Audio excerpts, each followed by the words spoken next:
Yo, Hegassen here and welcome to the friggin' Guardians of the Galaxy Volume 2. And if this wasn't on YouTube, I wouldn't say friggin'. So, let's get into it.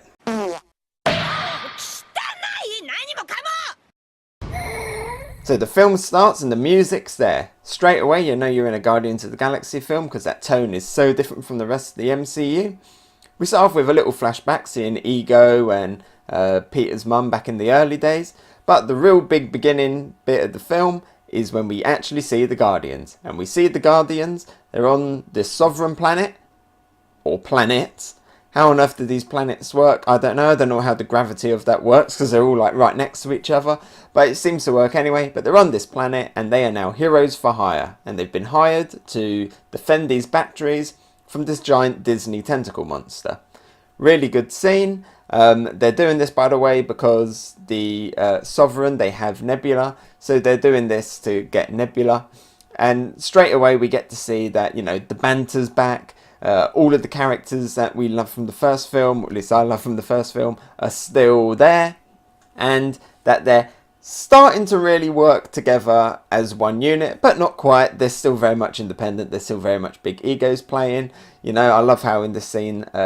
they're all kind of doing their own thing, yet they're all kind of working together. Yet when it comes to Baby Groot, they all care for him together. And that's really nice to see. You start to see that little hints there that they're one big family. And family is the theme of this film. The first film was about friendship. This film is about family. And here you start to see that they're slowly forming together as a little family. Mention Baby Groot. Love Baby Groot. He's so cute and he's a really light-hearted character in this film. Really good character. We actually get to see a lot more of Groot in this film. I know it's not quite the same Groot, but I feel like here in this film, being the Baby Groot, we actually get to see him on screen a little bit more, and we get to see a lot more of his personality. Again, slightly different characters, but still it's good to actually see a Groot on the screen doing Groot things. And in this case, the Groot thing is dancing and having a good time. And that intro scene, that opening credits scene, and that is already one of the big highlights of this film.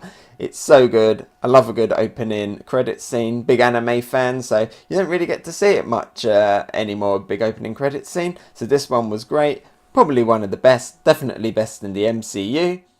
Sadly though, this film is probably really the only big action scene that we actually get Drax to have in this film. For the rest of the film, and even in this scene really, he's played a lot more for comedy. He does get some really nice sweet scenes later on where we get a little bit more in depth into his character. But for the most part, what we see here is the main bulk of his kind of action, which is a little bit disappointing for the rest of the film. This film really, it focuses around Rocket and it focuses around Peter and their journeys and their arcs. And you start to see some little hints of their arcs here in the beginning of this film. The Sovereign asks about Peter's heritage, about his father, that we found out at the end of the last film. There's something weird with his DNA. And Rocket is being a little bit of a dick and he steals the batteries that he was protecting, or at least a few of them. And it's them two threads of these characters that are the main focus and driving point of this film going forward. Fortunately though, the one thing that does mean is that there's a point in this film where it branches off into two separate branches. You've got the Rocket branch and you've got the Peter branch, and that means that the group gets split. You know, they crash land on this planet, they've been chased by the Sovereign. I do quite like the Sovereign actually, just speaking of the Sovereign quick. Their design's pretty cool. I like their little pods that they use to hunt them down, the automated pods. I like how to them it's normal sound effects, but to us it's like classic arcade machine sound effects. And I really like their kind of really smug, pompous attitudes. And I really appreciate the fact that in the last Guardians, I said it reminded me of Farscape. And here we've got the Farscape man himself. Ben Browder is there. Great little cameo. For the most part though, the Sovereign are used as kind of just plot devices. Throughout the film, you know, they turn up to kind of affect the plot a little bit.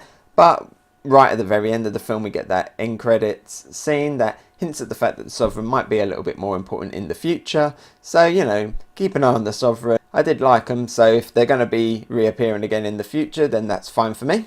But yeah, they shoot down the Guardians, and this is where we start to get the little forking of the plot, because we get the introduction here to Ego and Mantis, and Ego reveals himself as Peter's dad.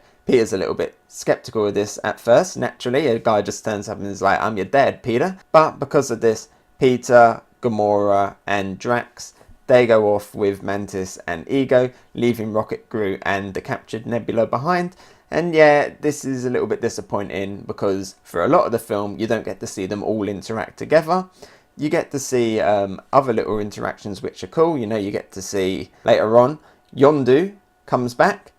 Great character, get to see him a lot more in this film. When you first see him, you get a little bit more on his backstory. You see that, you know, he's actually in a lot more trouble than you think he is. You know, he's been pushed out by the rest of the Ravengers. Good to see Stallone in this film, but you know that that is just there for future setup. But it's still good world building. Yeah, so he's been pushed out by his old Ravager friends. You know, his crew is starting to question a lot of his actions and stuff. So Yondu isn't in the best place. He gets a job from the Sovereign to go after Rocket. But thanks to that, you get this Rocket-Yondu dynamic. Also, Nebula's there as well, and you get a few more interactions there with Nebula. So it's good to see that both Yondu and Nebula, characters that didn't get as much stuff in the last film, get to have a little bit more screen time in this film. Equally, on the other side, you know, you get a lot more stuff with Peter, a lot more little stuff between Peter and Gamora, and of course you get a lot more Drax, but you don't get to see Drax in action as much. But what you do get is these interactions with Mantis, and they are hilarious. They are definitely some of the best jokes in the film, including one of my favourite jokes in the entire film. It may have been in the first trailer. I may have watched that trailer like 50 times. I may have seen this film quite a few times in the cinema and on Blu-ray. And every single time I laugh at this joke. If I touch someone, I can feel their feelings. You feel love. Yeah, I guess, I feel a general unselfish love for just about everybody. No, sexual love. No, I don't. For her. No. See, you just told everyone your deepest, darkest secret. Dude, come on. I think you're overreacting a little bit. You must be so embarrassed. Do me. That is hilarious. And for the most part, the humour in this film is very good. There's a couple of jokes that drag on, I feel, a little bit too much. One, of course, being the Taserface joke. It starts off really well, then they drag it on a little bit too long, I feel. It's metaphorical! Okay. But let's stick with Taserface and the Ravengers for the time being. Because we've had the split of the two groups, naturally there's going to be one that you kind of latch on to more, and for me this is Rocket, Yondu and the Ravager side of it. I really like all of their scenes. As I said before, it's great to see a lot more of Yondu's character, and we get to have a lot more Rocket, and we get to see a lot more of kind of Rocket's character arc. In his arc, he is kind of being a little bit of a dick, you know, he's kind of falling back onto his kind of how he used to live, how his old life, you know, thinking about himself, kind of being a criminal and stuff, and pushing people away. And that's probably, you know, a lot to do with the fact that his upbringing, you know, he was always kind of out for himself kind of guy. And he's probably not really familiar with joining together as a group and expressing his feelings as like a family and stuff. So he's having a hard time settling into that. And because of that, he's being a bit of a dick to people. And him and Yondu have this beautiful like little relationship where Yondu sees the fact that he is very much like Rocket, and they kind of come across this common ground stuff, and as such we learn a lot about Yondu's character and a lot of his backstory, and in turn Rocket kind of sees a lot of himself in Yondu and learns to develop himself towards the end of the film, and that's amazing to see. And I find this stuff a lot more interesting than I do what's going on with Peter and Ego. But sticking with the Ravengers, there's some really great scenes. You can tell that the extras here, they're all having an absolute blast. You constantly see the same extras like all the time, and they're always doing crazy faces and stuff, and it just looks like it's so much fun to shoot them scenes. Rocket and Yondu, they actually managed to finally escape with that great little scene where Groot has to go get Yondu's fin. He's like original Finn with like the full mohawk one, so we finally get to see Yondu looking like Yondu. That's a great little scene. Again, one or two of them maybe goes on a little bit too long. The desk is a little bit weird, but I love the toe. The toe's so funny. And then we get that awesome Yondu scene with the arrow flying around. You get to see just how badass Yondu actually is. And every single scene that I'm seeing him in, my opinion of Yondu is climbing and climbing and climbing. It's also in these scenes earlier on that we get a little bit more backstory on Nebula and a little bit more of her history.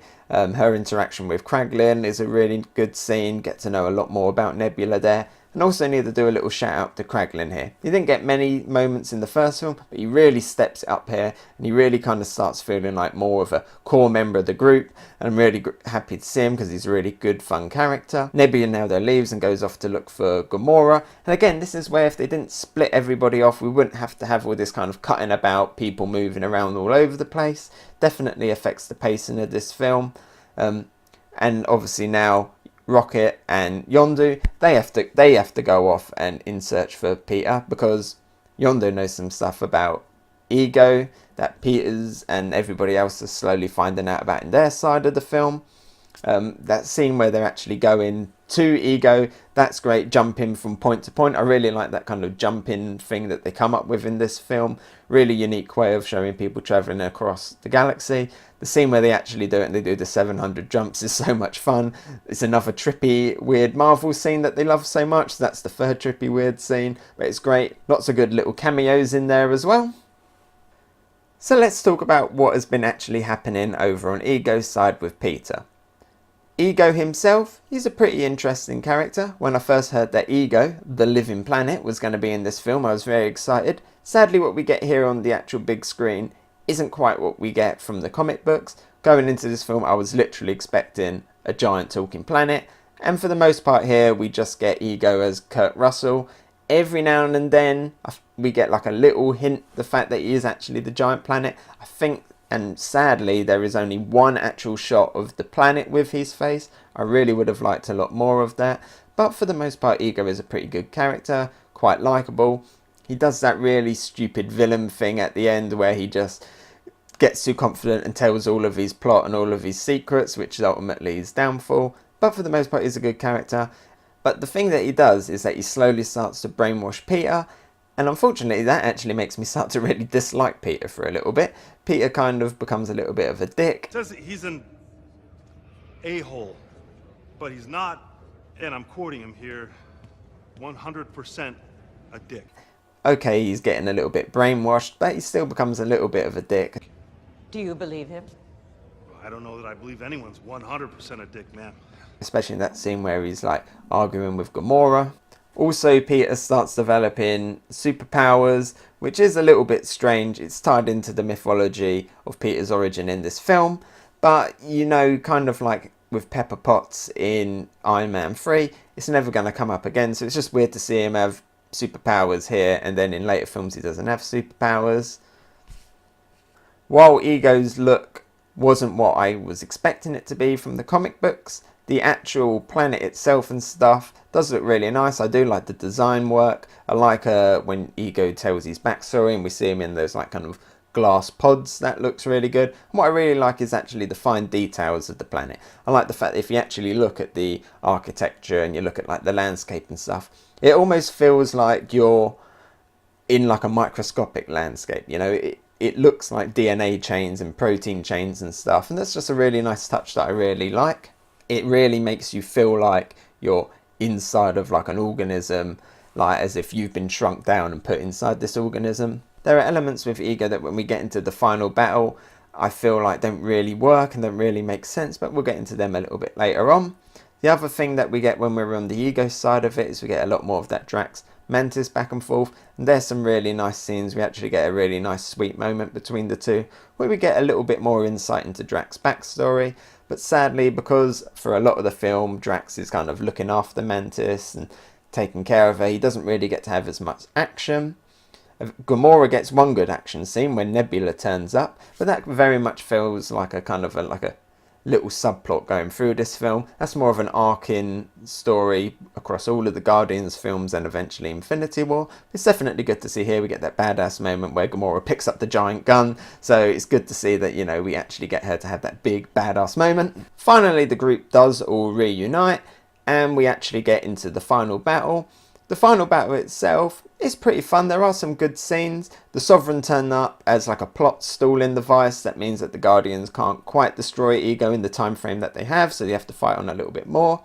but for the most part there's some good action here. I like their mining ship that they have with all like the little balls and stuff that go around it and fire off the beams. That's really cool. For a mining ship it's definitely very powerful, so build a lot more fighters like that. Although, as I was saying, this final fight is kind of where little details on Ego's planet, like his body and stuff, kind of annoy me. He's meant to be this great big living planet that can control everything. We can see at the beginning that he can control all of the structures on the surface, you know, every blade of grass and stuff he has designed. And yet when people are running around inside of him, all he does for the most part is make these giant tentacles that wave around and don't really seem that effective. It's only when actually the plot makes it convenient that he actually starts crushing down on them. He probably should have done that from the start. Thankfully Peter has his superpowers so he can undo that and fight off Ego.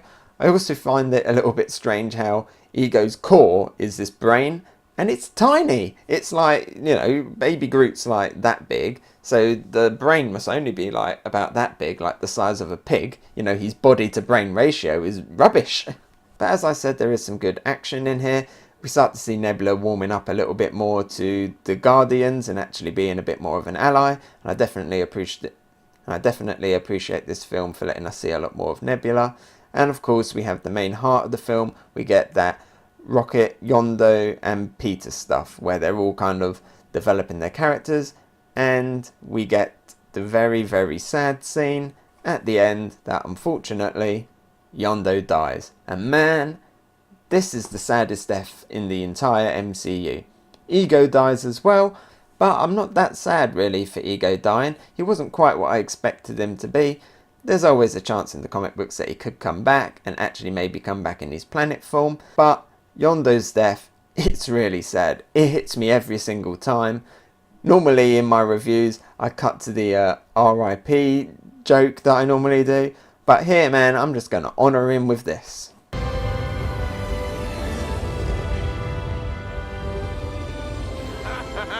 What? You look like Mary Poppins. Is he cool? Hell yeah, he's cool.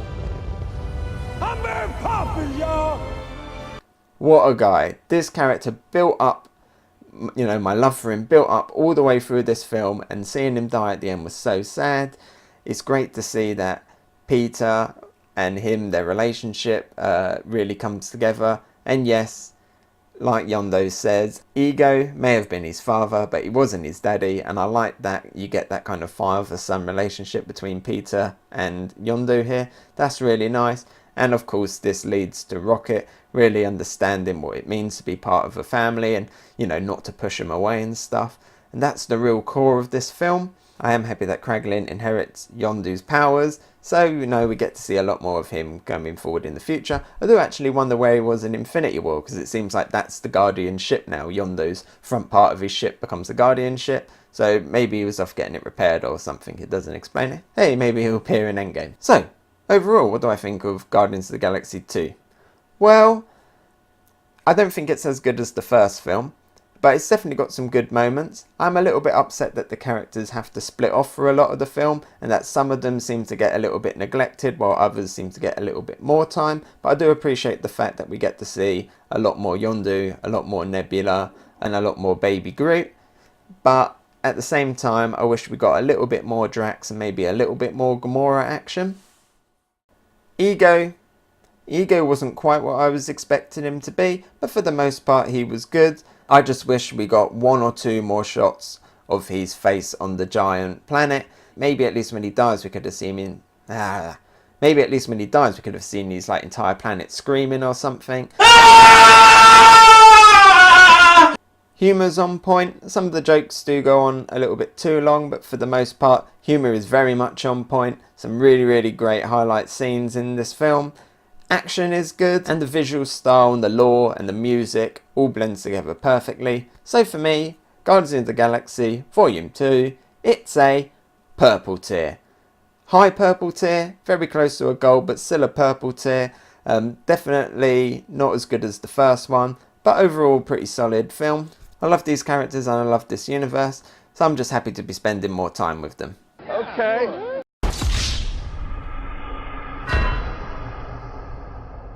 Hey, so thanks for watching. What did you think? Let me know about it in the comments below. And if you enjoyed my video, maybe give it a like, and if you really liked it, why not subscribe? You can follow me on Twitter, Instagram and Twitch.